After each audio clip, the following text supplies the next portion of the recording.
Hello, everyone, and welcome to another podcast episode. My guest today is someone that I met actually fairly recently.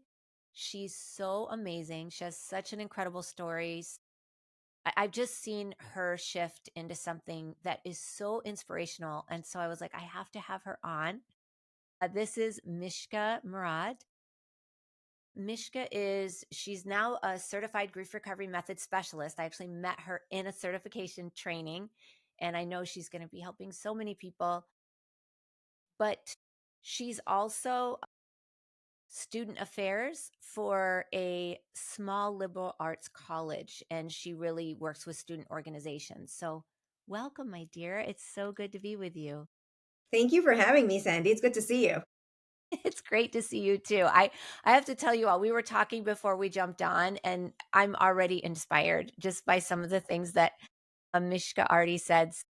Let's go ahead and we'll just kind of jump in and tell us a bit about your story. Actually,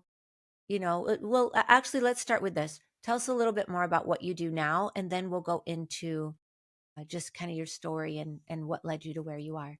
Mhm. So I've been working with students since I was 18. Since I was 22 for 18, so 18 years now. And I've worked internationally. I'm originally from Pakistan and have worked there in Thailand and Mexico and in the US.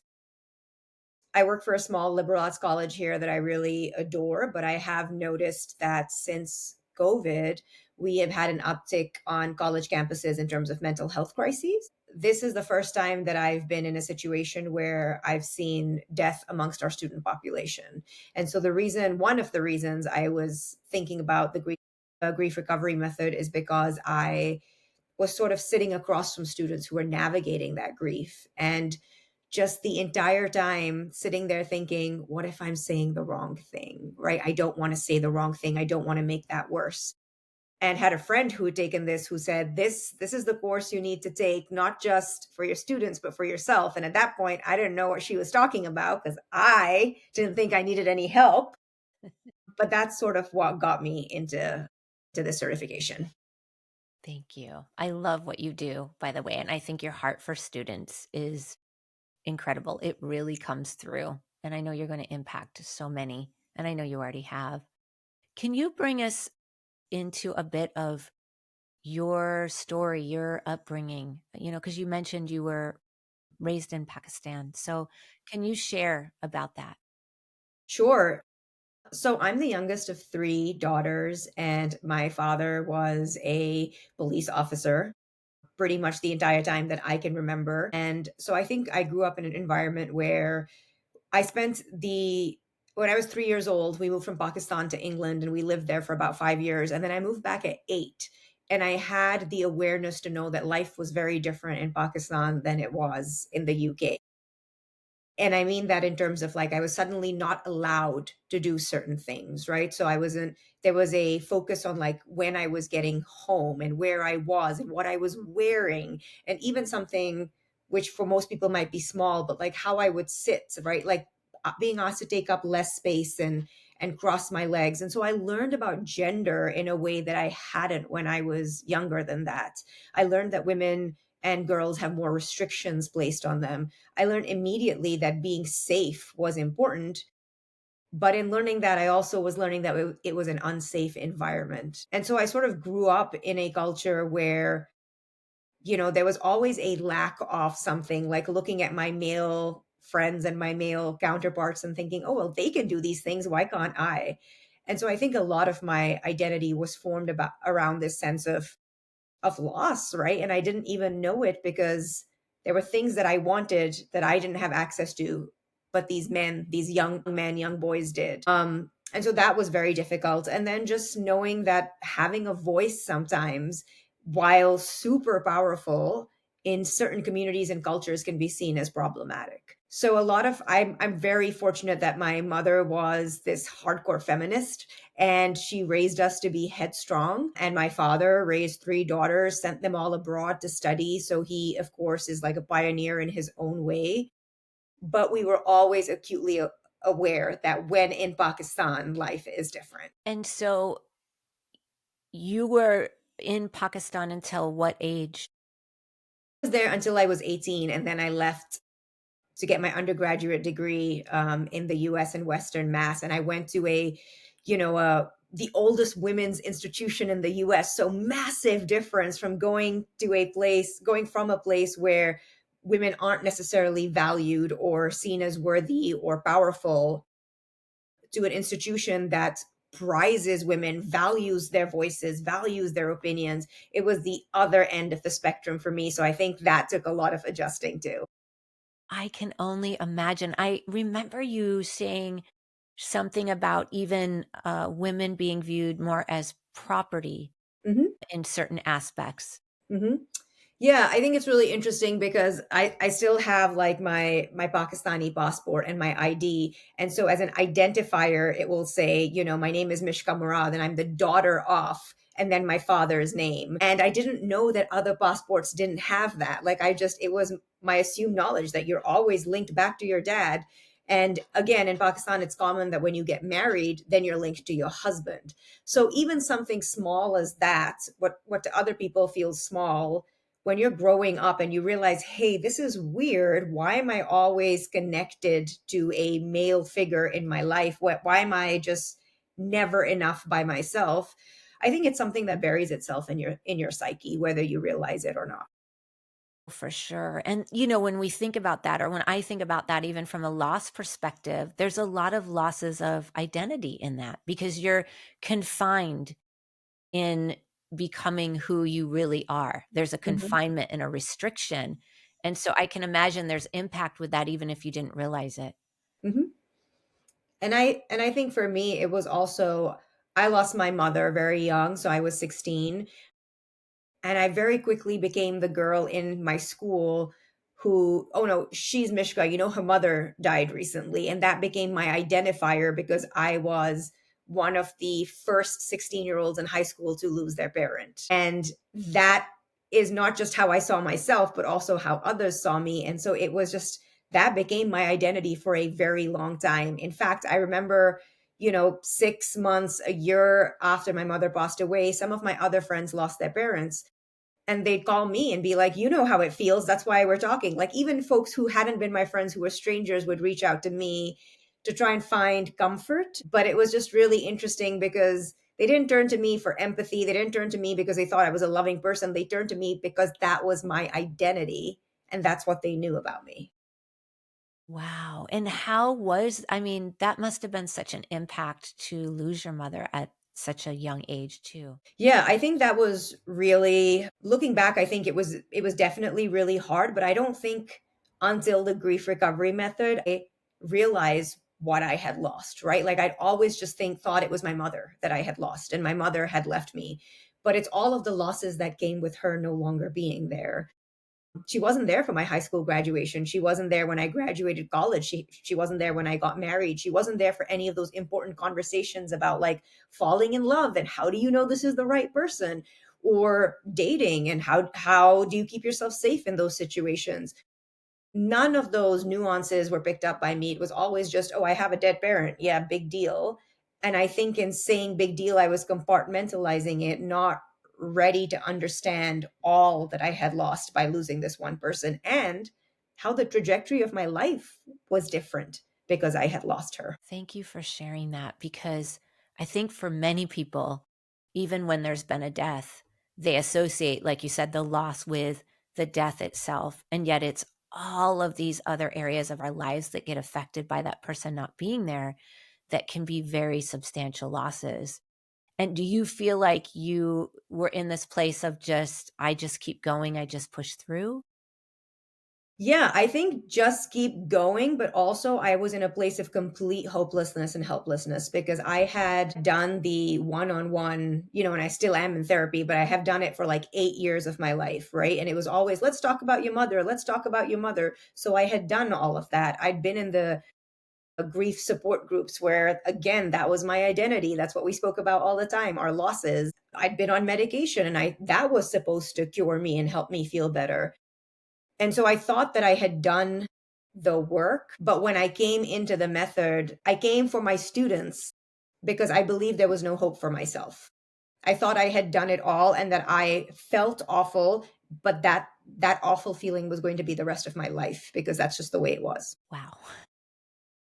I think about, I'm in tears, like what you said about there's so many things out there, and there's so many ways that sometimes we can try to deal with our loss.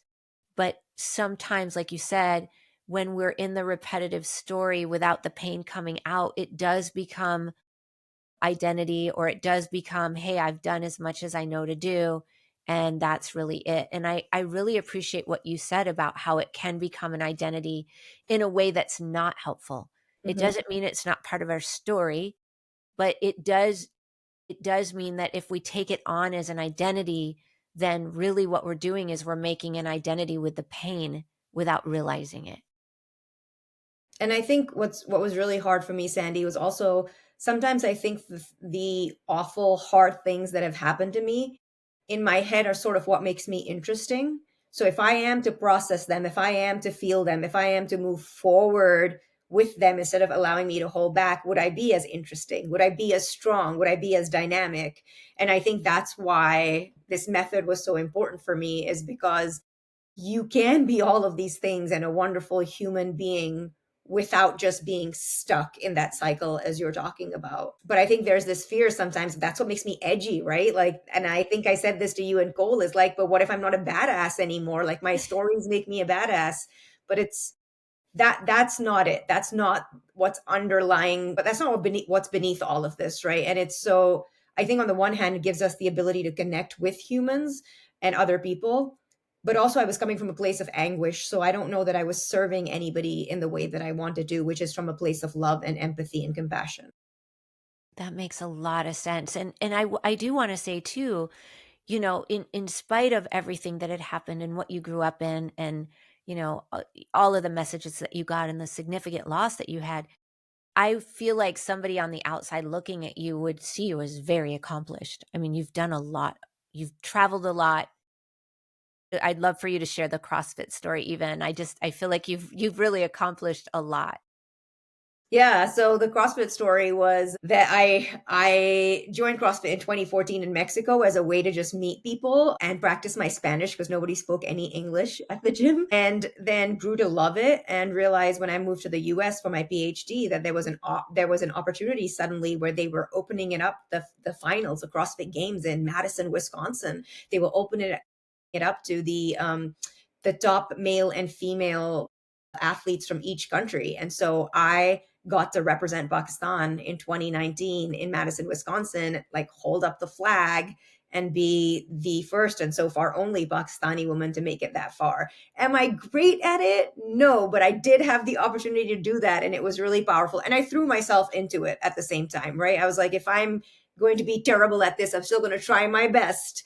So that was really powerful. And I think, again, there are moments in there where I think those are moments where I realize, yeah, I'm my mother's daughter or my father's daughter, right? With the strength and the resilience and the grit that they put in me.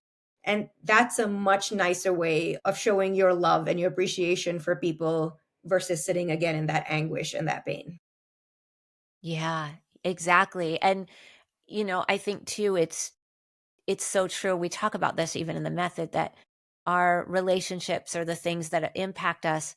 It's like a lot of times in our head, it's like we want to go good, bad, right, wrong. And yet the truth of the matter is it's a mixed bag. There's these beautiful things we can take, and then these other things that are like, I get where that came from for you, but oh my gosh, it's not serving me. Hmm. Yeah. Yeah, absolutely. So when you came to the method, I know one of the things that you talked about, and you shared it a bit in the introduction, just what was happening to the students, especially with COVID.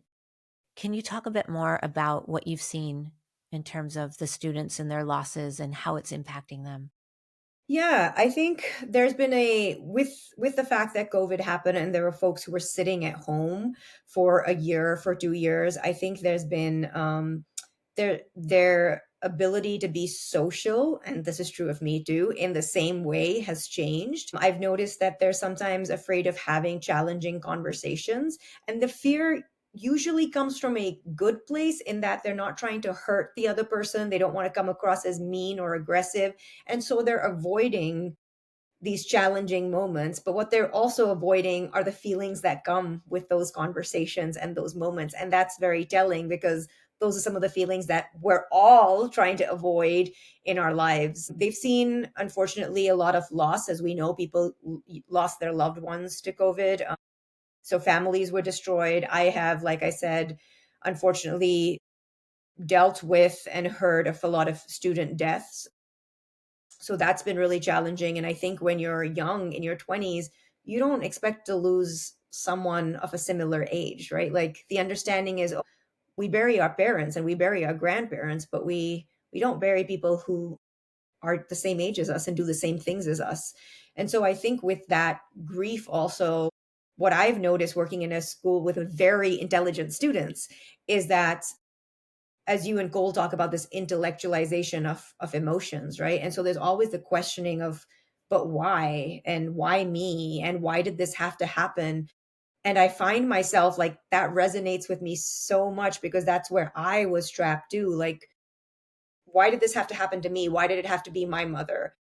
And I just remember you and Cole saying, yeah, well, sometimes you're no, whatever the answers are, even if you don't get the answers, it's never going to be enough, right? Like the answer is never going to be good enough. And so that's sort of, that was one of my incentives to go through this training, is because sometimes those answers are not enough. So what else can we offer people when we can't answer the questions that we think need answering in the way that we think they should be answered? I love that you shared that because it's so true that when we intellectualize our loss experiences, yes, we may ask questions. We may try to, like you said, figure out the why or what's the reason behind it, or maybe I can grab some meaning. And yet none of that addresses the heartbreak, no matter how hard we try. Imagine that's what you saw in the students, but it sounds like that's what you were also realizing within yourself. Yeah, and I think sometimes when you work with students, you're really moved by them, and you know, for a lot of reasons, and one of those reasons is because they hold a mirror up to yourself. And so when exactly in those moments where it was the why questions and why did this have to happen and why now and what could I have done, that made me realize that sometimes we're not just dealing with grief, we're dealing with guilt. And that's a whole other beast to try and tame, and I was working with that as well. And so I think that's ultimately when I say that I showed up for the method training for my students, I think subconsciously it very much was for me because they had held up this mirror over and over again to me with these questions where I was like, well, I've been there. I've said that. I've asked that. And I keep asking that.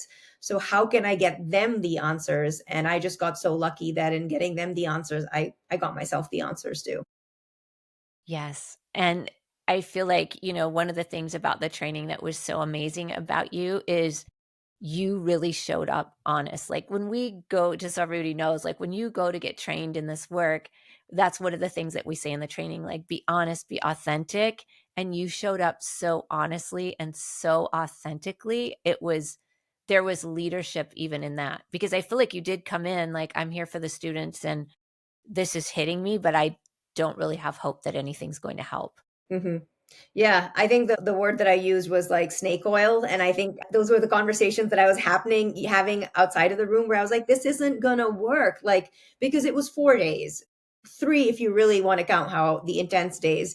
And it just in my head didn't make any sense how after doing this work for 8 years, somebody sitting there saying, just give it a chance and see where you are in 3 days. And I'm glad that I did, because at that point, while I felt hopeless and helpless, I think that there was still this glimmer, this like little flame that was left in me that said, what have you got to lose, right? If you open yourself up, like if there's nothing out there for you, then this isn't going to work, but you're never going to know unless you try. And so I remember like some of the homework assignments you gave where I felt that resistance because I was like, I don't want to do this. I don't want to go there. But in feeling that, I wouldn't even call it hesitation, like it was complete trepidation, fear. And in feeling that overwhelming fear, I also had a moment where I was like, why? Why am I so scared if I've dealt with this, right? Why am I so scared if I've been to all of these things and all of these people who have helped me? And so that was really eye-opening to say that even in doing the assignments, like even in doing the homework, there was fear, but there was this desire to sort of try and figure out what was under that fear and why it was there in the first place. And it reminds me of something we talk about, which is that self-protection, right? The greater the pain, the more we're going to self-protect, and the greater the fear. And I really appreciate a lot of what you shared, because a lot of times when we grow up in families and there is a learned strength and a learned, this is how it is, there's there's good in that, but then the other side of it is we don't learn the waters of our heart. And then so many things out there are still appealing to the intellect and not really getting to the heart, like the heart of the matter. And so I feel like it's so amazing that even though you came there for students, and even though you came in there feeling like I don't have hope, that you did it anyway. Mhm. And I think I would say a lot of it was challenging because for me, there was a level of unlearning that I had to do. I had been taught, right? My father is a very strong person. And I would say his strength lies in that he doesn't show a lot of emotions. Like that's how it's understood. And so to me, to be strong is to deal with things, which is another way of saying just to cope with whatever is on your plate. But again, not in a way of showing any emotions. So to cry, to be upset, to be frazzled, these are signs of weaknesses. And that's what I had to sit with for 3 days and had to unlearn that there can be great power and great change behind those emotions that have been labeled so negatively. I'm also wondering too, do you feel like there were there were prices, or there were things in your life that were being disrupted because of that kind of strength? Yeah, I think that strength was keeping me from seeing the fuller picture. I I was so scared of not being strong that I didn't look back at my life until the lost history graph and really come face to face with the things that had happened to me. And it wasn't until I did the relationship graph on my mother that I could see how much I had lost and how many memories I didn't have because there was just a gap in where maybe other folks, other children have memories with their parents that mine were just missing. But I think the impact of what to me then started to feel like abandonment, that impact has carried over in my adult life where, you know, when close friends or even my husband have things they need to do or other plans that don't include me, I revisit that little girl in my past who is like, of course you're not here for me. Who's been here for me? And so just I'm getting choked up as I think about it, but to know that like my marriage could be impacted 20 years after my mother died, and I had no idea until I sat down and I made this graph about her, that was really powerful. And that was just, one relationship that I've looked at. I wonder how many other effects could have happened and other ripple effects could have happened in relationships that were affected by my past. That is so powerful, because I think sometimes for people, they'll say to me, "Oh, why?" And I think I mentioned this in the training, like, "Why would I want to open that door? Why would I want to look back there? That's painful. I don't want to bring that up. Then I'll be just stuck in the pain." And I always say to them, "You're carrying it with you every day. It's affecting every area of your life, whether you realize it or not. It's having an impact. You're either having disconnection, separation, or these things are getting activated inside and you're reacting to them, and it's putting distance between you and people that really matter."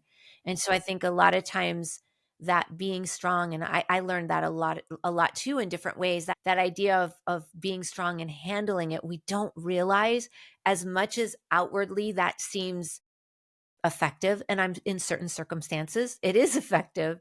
Ultimately, if I don't do something about what's inside, eventually it does do something with me. It does come out sideways. Yeah, I see that now more than ever before. And I think that it's very powerful because since I've been able to see it and go through this method myself, there are instances where I can feel something rising inside of me where I think, oh yes, this person is abandoning me. They're walking away from me. They don't care about me. All of those heads and that place that you can spiral into.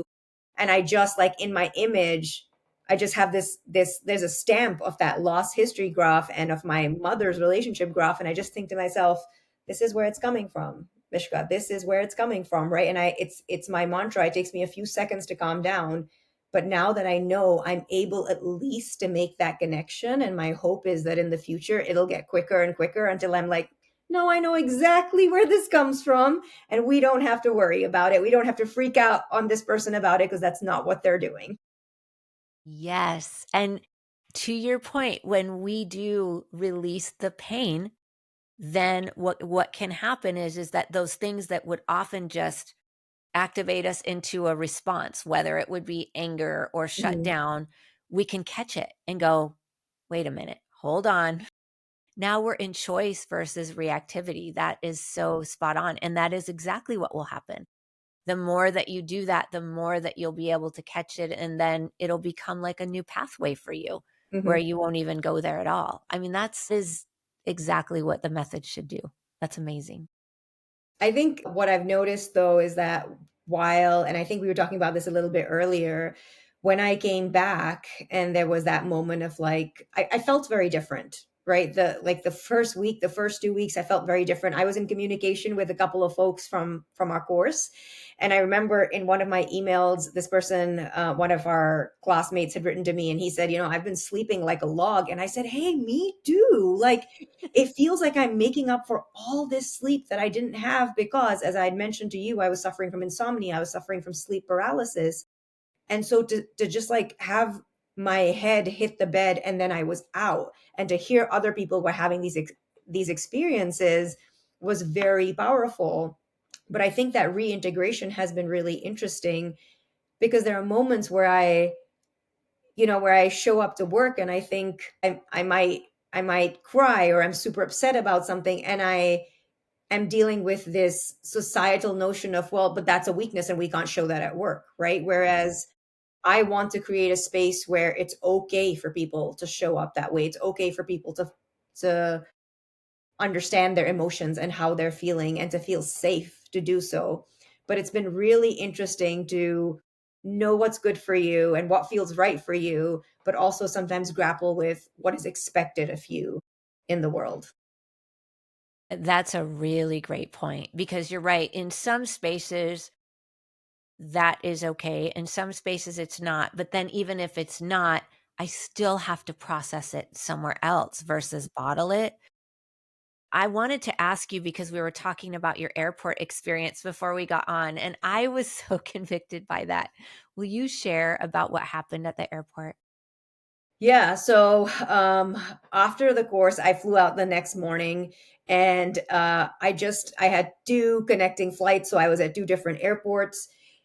And I'm just watching this woman who's she's waiting to board the flight and she has a lot of stuff. And so the flight attendants are telling her, no, you have to like put some of this, you have to check in some of your stuff. And everybody who is witnessing this, who's standing close to me, giving is glaring at her, is giving her dirty looks, is talking amongst each other and being like, what's up with this crazy lady? And I can just hear that. And ordinarily, I would have been really I would have been one of those folks. I would have been really bothered by having to wait an extra 5 minutes and how dare this person take so long, and joined in on this conversation.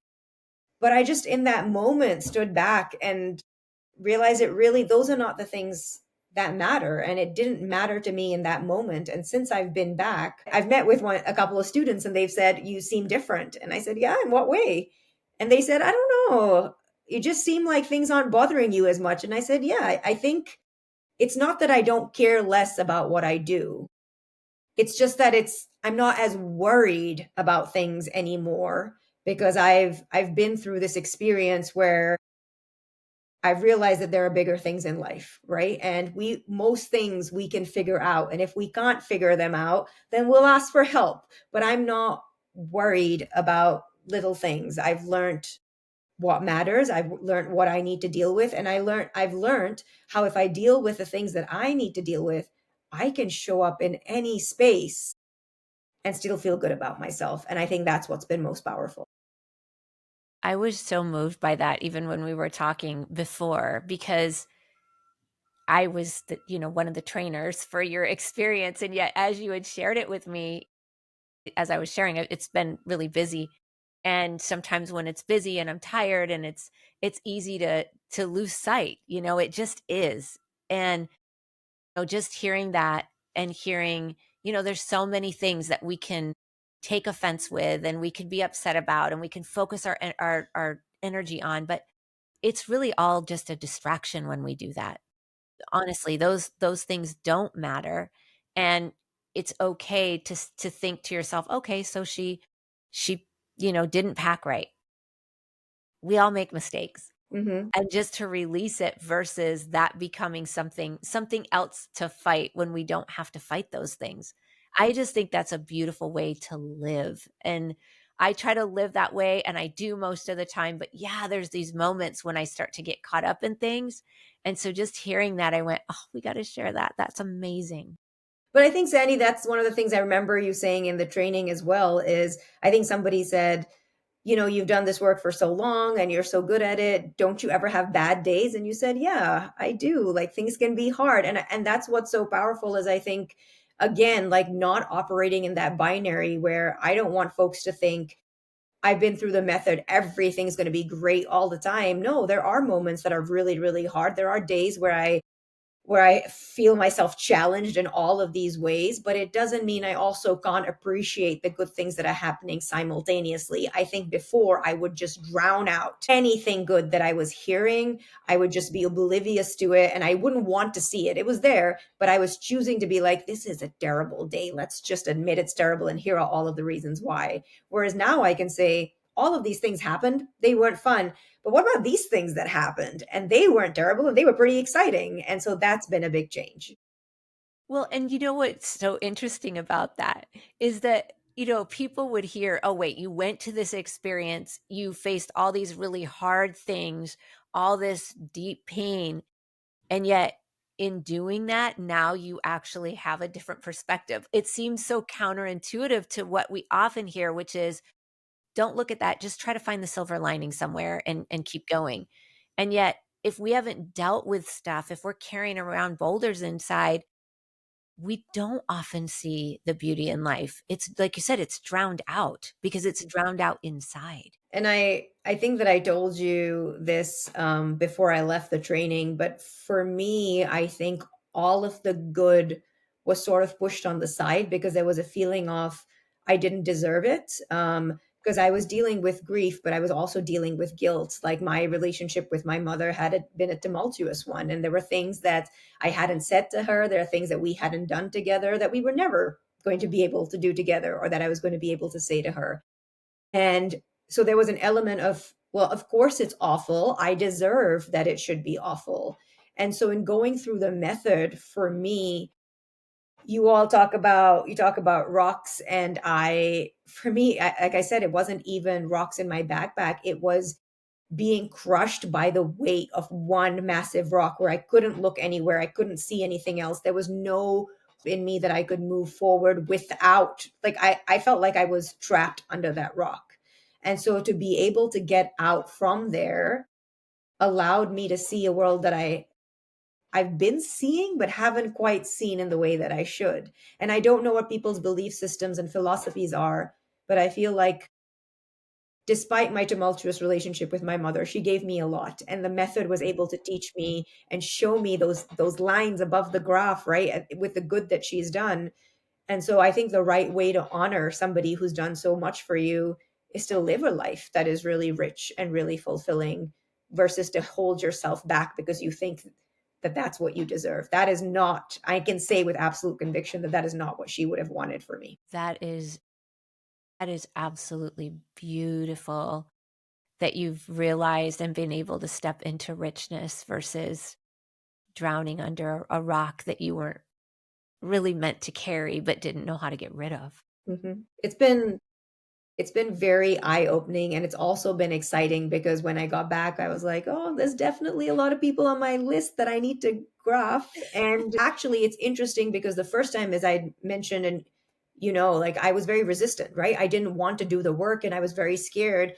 But after I went through the method once, it becomes less scary and less daunting. And it's almost exciting to say, wait, I have this tool. I can figure this out. And this relationship, this could actually get better. And it's all on me. Like I can do it all. I don't need anyone else. And I think for me, that's been the most empowering part is I've heard people say, oh, well, write this down or like send so and so a letter or go talk to them.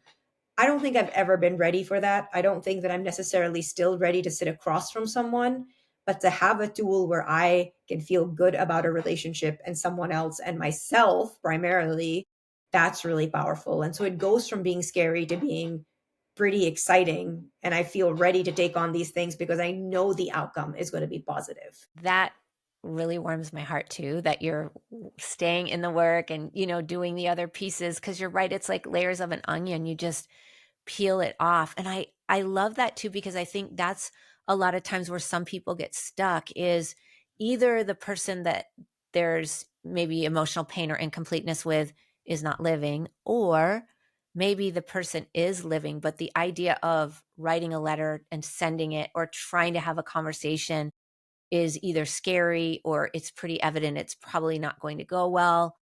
It leaves a lot of times leaves people feeling really, really stuck. Mhm. And so, yes, when you have a tool where I can use this, I don't have to involve the other person. I can actually release this for me and it improves not only maybe things between me and that person if I want to, but also other parts of my life. Mhm. It's empowering. It really is, and it's the only tool I found that sort of does that. I still, when I go to therapy, I'm like, oh, what are we going to talk about today, and how am I going to feel? But this is something where just having gone through it once, I know what to expect, but I'm pleasantly surprised by how little resistance I have now and how willing I am to do the work. And I think that's why like I hope to bring this work to the college. I hope to bring this work to students because I remember Cole saying they're still at an age where they're closer to their hearts, right? Like where they can be easier, it's easier for them to connect or reconnect. And I think it could just be so powerful to have them not carry that weight moving forward for whatever their losses are. Most definitely. And you're already impacting people, but you're going to impact, I think, even more. And I feel like the power too, one of the other reasons I so wanted to have you on is, and I know I mentioned this before, but the power of the way that you showed up. And this is what I want people to hear too, because sometimes we can feel hopeless or feel like things are crushing us and think there's, nothing's going to help me and I'm too afraid and it's, I can't do this and I can't take a step forward. And I feel like what you brought to the table is you communicated that. I mean, you communicated that throughout the training and throughout those first few days. This is what it's feeling like for me. I love when you said, is this snake oil? I just thought that was great where you just, you were just really, really honest. And I think sometimes, people don't realize I can feel that way. I can be afraid, but I can take steps Mhm. and good can come out of that. Even if I'm showing up and I'm feeling resistance and I'm feeling this, like this isn't going to help me. So I loved the way that you showed up. It was awesome. Thank you. And I give you and Gold so much credit for handling it with grace because every time I said something negative, I was like, oh my God, these folks are gonna hate me. But at the same time, I feel like that was emotion that needed to get out there too, right? Is no one's hearing me when I'm telling you I'm feeling like this isn't going to work. I'm feeling hopeless. I'm feeling helpless where because what we're told is no, keep showing up to counseling or keep on this medication, keep going to this grief support group. And I'm sure that works for a lot of folks, but there's no one size fits all for how we deal with grief. And so for me, I think this is what felt good and what felt right. And so I think it's really powerful to offer this as an additional tool for people. Since I've been back, folks have asked me, they're like, so how would you explain it? And I was like, well, I'll tell you one thing right now. It's not mental health, it's emotional health. And there's a difference. And I think we need to talk about that first because it's very easy to label it under counseling or therapy. But really, the fact that we have focus on spiritual health, on physical health, on mental health. This is the only place, Sandy, where anyone's ever spoken to me about emotional health. And yet, emotional health is so important and so imperative. I mean, there's even studies out now, even in, psychology circles, where they're starting to talk about, wow, we feel like there's actually a lot more driven from the heart than we first thought. It used to be everything was driven from our head, from our intellect, from our thinking. And there wasn't this idea that actually there's thoughts that could be actually driven from what we're carrying inside in our hearts. And so imagine if our hearts are stopped up with all this pain, no matter what we do, we're going to still drive into these places that we really don't want to be. And so I so agree with you. Obviously, it's a huge passion of mine too. If we could focus more on emotional health, we'd also see people more in passion, on purpose, more in deeper connection than just focusing on mental. I'm not saying there's anything wrong with focusing on mental health. I think it's very important, but I do feel like you're right. We've missed that a lot of Mhm. times, that emotional piece. And I just pick it up now in like these random places where I'll be at a restaurant and I'll hear a child crying. And the first thing a parent or a guardian will say to the child is, okay, stop crying. And I think, oh, yeah, I remember, you and Cole saying, no, if you need to cry, like get it out. Don't, or even the way you're so intentional in how the method is set up, where it's like, don't hand someone a tissue because that might feel like they might feel like they need to then bottle it up or stop crying. But it dawns on me that these messages start so young, where immediately the worst thing that you can do is, yes, maybe in a public setting you do not want your child to cry, but at the same time I don't think they're learning that that's the only place they're not supposed to cry, right? I think it's something that we take with us everywhere we are, and then that becomes a problem because I don't remember the last time I cried as hard and as heartfelt as I did at the grief recovery method. Like that was a different kind of emotional reaction. That was a different kind of response. That was a different kind of crying where it was years that I was getting out of my system. And I appreciate what you said even about the child at the restaurant, because for so many children, what they're inadvertently learning is yes, it's bad to cry. It's crying is bad. Expression is bad. You need to get in that neutral zone. And yet then everything that we feel goes inside. Mhm. And so I love that, because it's like when you get in that place of safety where it feels safe, not only do you get that opportunity, and like you said, the years come out, but you're not stuck there. I think that's the other thing where people can think, well, yeah, but if I walk through something, then I'm just going to be stuck there. But it's like, no, you actually got tools and got it out, Mhm. instead of it being somewhere where you were going to be stuck. Mhm. And I think it was really powerful that I didn't have to do that alone. I never realized the difference between writing something down and then just, closing the book and putting it away, because I have been told many times by many people, both professionals, friends, family, all of those folks. I've been told many times to journal, right? Write down how you're feeling. And I think it can be very powerful, but I didn't realize the difference in speaking those words out loud to another human being and to have them hold space for me and sit there with me. I think that change just made all the difference, where it's not just words on a page anymore. Like they're out there and they're not just words. This is my life. This is what I've experienced. This is what I've been feeling. This is how I've been feeling for a very long time, and no one's actually heard it because it's always been in a book somewhere that I've written these notes in, but there was someone across from me listening to it, and that was so powerful. That is beautiful. And that is what we need out there in our society more, so much more, is just really that understanding of, if we can show up for each other and hold space for each other, it changes everything. And yet, like you said, it's not out there nearly enough. No, but I do think that, I've always been somebody who, as someone who lives in a different culture, I'm acutely aware that I don't want to upset people. I know what is, the norm and expected in my culture versus here. And even in the US, there are different subcultures. But since I've been back, when people have been sharing just in a statement, when I say how they are, if they share, well, today's a rough day, my aunt is really sick. Instead of saying, I'm sorry, I'll say, well, that must be very hard for you. Do you want to talk about it? what is your aunt going through? How, what kind of sickness does she have? And sometimes it feels a little bit intrusive, but then almost instantly they want to talk about it. Like it was, they gave you the opening for having a conversation, for going deeper. And I think most of us don't take that because we don't want to be intrusive. We don't want to step on anybody's toes. But I think when someone's giving you that, they want to be heard, they want to open up. And so instead of shying away from that, I'm actually leaning into that a little bit more. And what's so beautiful about that is I think the other side of it too is that people sometimes don't want to open that up because they feel like, oh, I won't know what to say. This person's going to get emotional and then what? But when you realize I don't need to fix anything. Hmm. I just need to be there and hold space and be a witness. It changes everything. So love I love the difference. I love it.